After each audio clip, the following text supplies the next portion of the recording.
Ya, selamat pagi atau siang atau sore atau malam buat Pak Zulalim. Kali ini saya memberikan video presentasi saya terkait proposal penelitian saya yang berjudul Analisis Tingkat Kepuasan Penggunaan AI untuk Mendukung Proses Pembelajaran Pemrograman di Kalangan IT.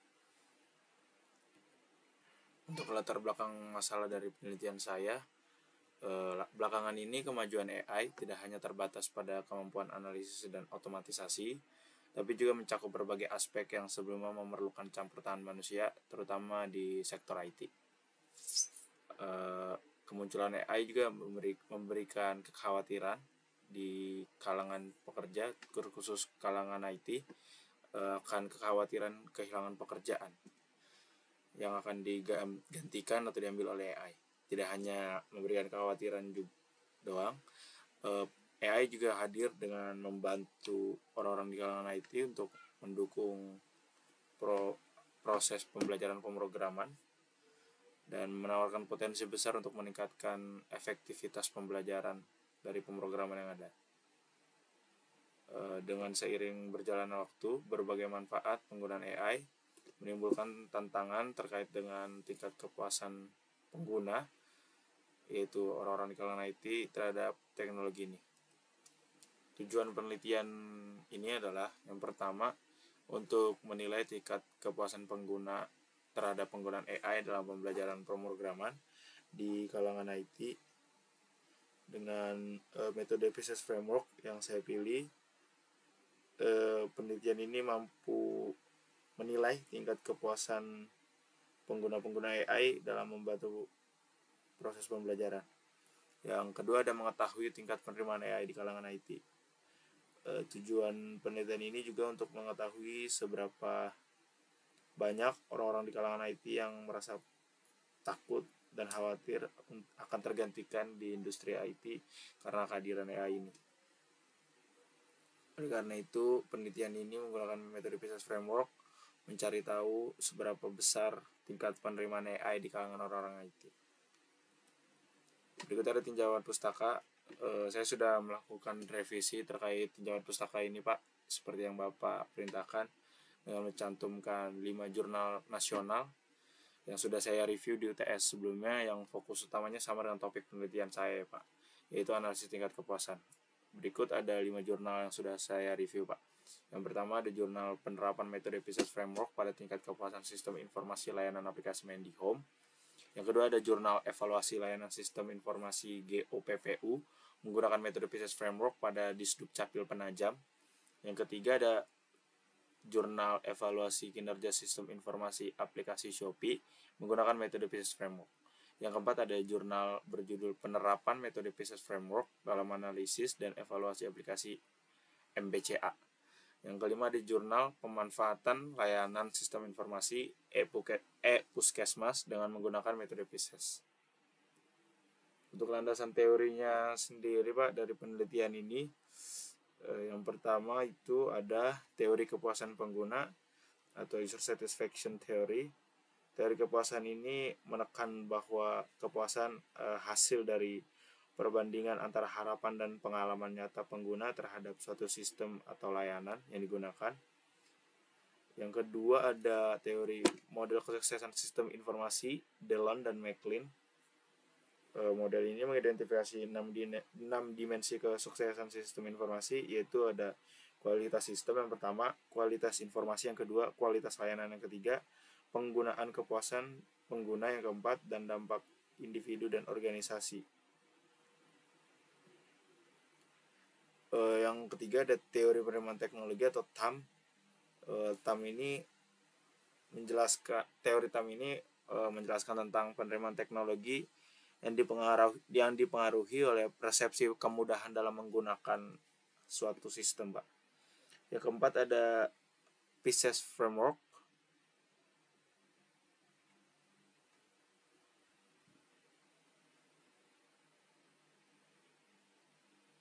PISA Framework merupakan metode penelitian yang digunakan untuk menganalisis performa, informasi, ekonomi, kontrol, efisiensi.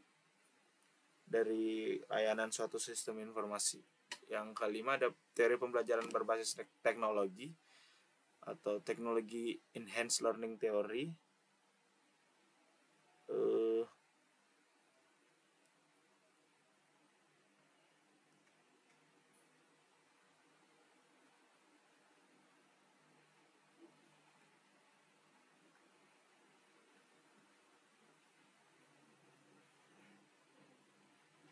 Yang keenam ada teori konstruktivisme dalam pembelajaran atau constructivist learning theory, yaitu teori ini menyatakan bahwa pembelajaran itu merupakan proses aktif di mana siswa atau orang yang belajar membangun pengetahuan baru berdasarkan pengalaman dan pengetahuan sebelumnya. Yang terakhir ada yang ketujuh, teori efikasi diri, yaitu efikasi diri adalah keyakinan individu terhadap kemampuannya untuk menyelesaikan tugas tertentu.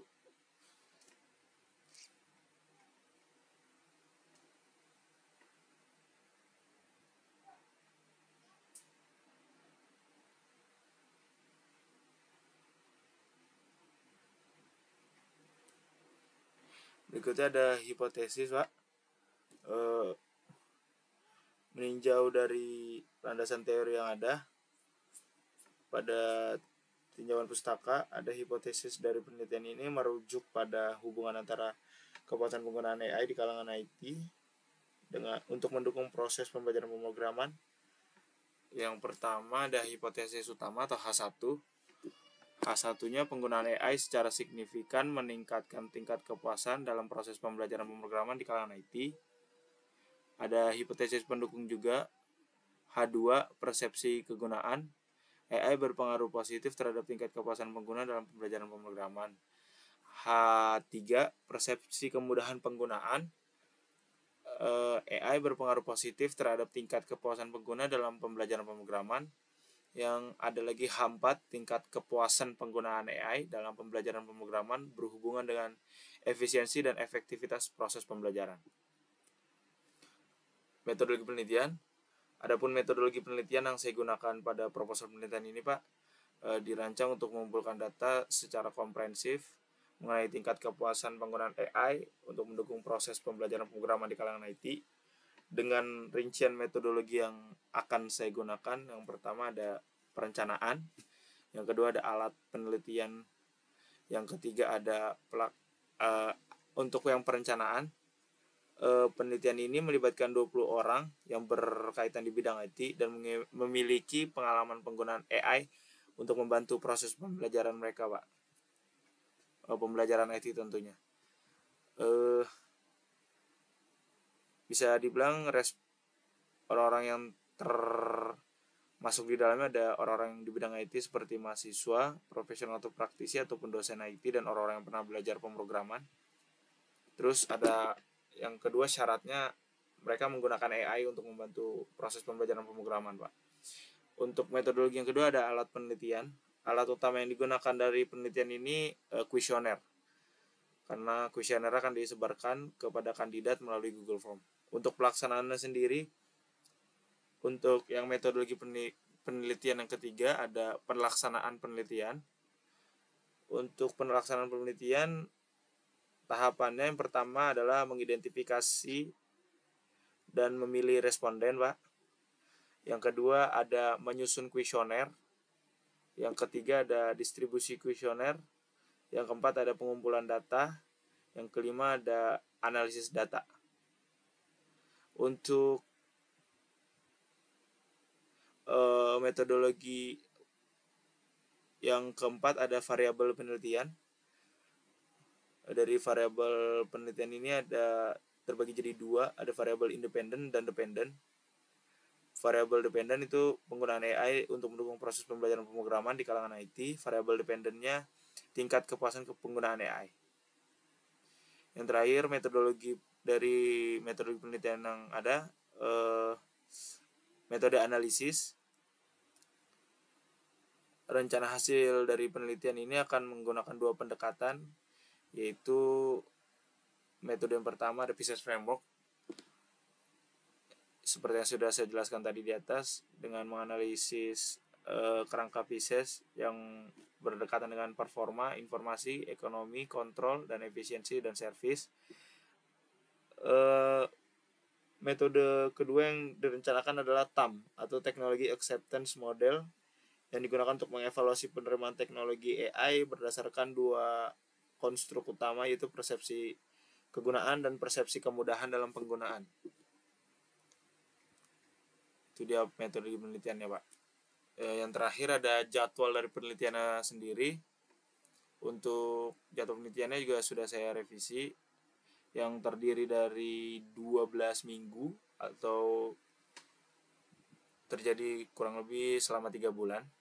Untuk kegiatan yang pertama ada kegiatan persiapan berlangsung selama sebulan atau 4 minggu, yaitu ada menyusun proposal penelitian di minggu pertama, mengidentifikasi dan memilih responden di minggu kedua, menyusun dan menguji coba kuesioner di minggu ketiga dan minggu keempat.